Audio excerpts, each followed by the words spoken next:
1974. Okay, in 1974, this man was the teacher of interior design and architecture in Budapest College of Applied Arts. And 1974 was the year he invented the puzzle. The man's name is Erno Rubik, and here's the puzzle he invented. It may be familiar to at least some of you. Okay. The Rubik's Cube was made quite a noise through 1980s, and in 20 years, around 2006, 2007, I personally got interested in it. And later on, I found out that, by the way, how do you think, how many possible combinations, configurations of the cube has? Any number, any specific number? 1,000? Few millions. Few millions? Billions. Billions? Okay, billions. Here the closest one. According to an American professor of mathematics, Scott Wogan, there are 43, not thousands, not millions, not billions, not trillions, not even quadrillions,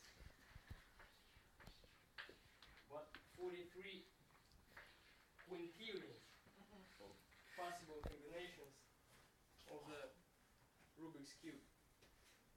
I learned the number from the work of the professor named Counting Permutations of the Rubik's Cube.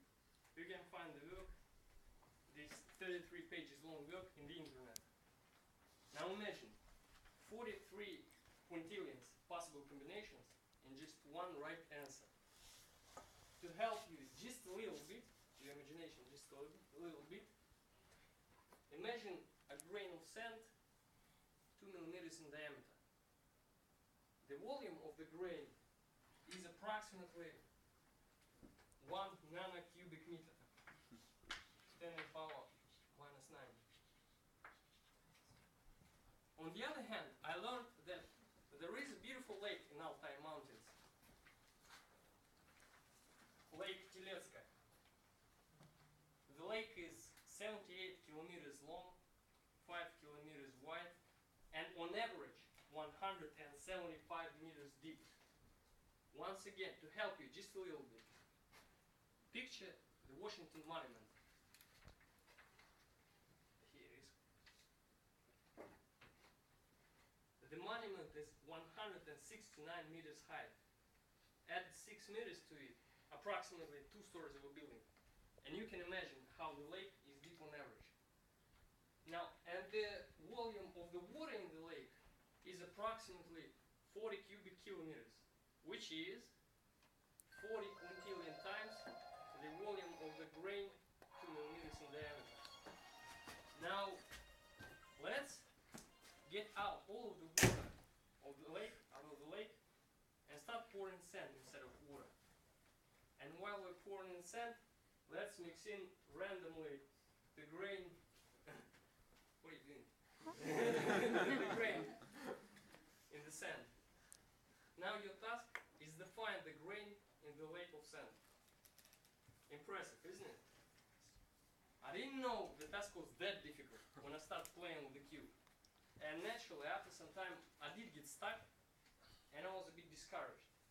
Yes, I definitely was able to assemble one side and probably 2 sides at a time. But that was it. Luckily, I had another variant of the Rubik's Cube at hand. Now, don't smile too much. It's not that easy as you may think it is. But I played and played with it. I played with it, search for a solution.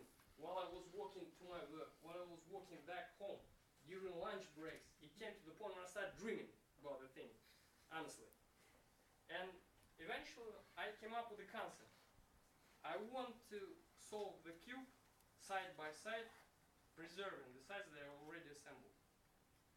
And I guess around the same time, I got an idea that the cube actually was a very good analogy of our lives, in that we can see our lives as having different sides. For example, your health, your financial status, relationships with the people closest to you. And just like in the cube's case, when you have one side assembled and you want to concentrate on a different side, on another side, while concentrating on different side, for example the red one, you can achieve your goal. But it is possible that you will destroy another side previously assembled in the process. Now returning to the concept, it actually worked.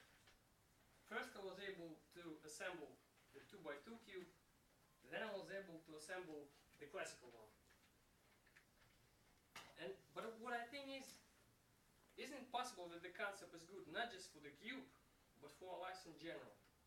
And if it is, wouldn't we be better off next time we start playing with the different sides of our life to at least keep in mind that if not all, at least part of our sides of our life are interconnected, and every move influences other sides as well. I wish you to assemble the Rubik's Cube of your life to find one special 2 mm in diameter grain of sand in the lake of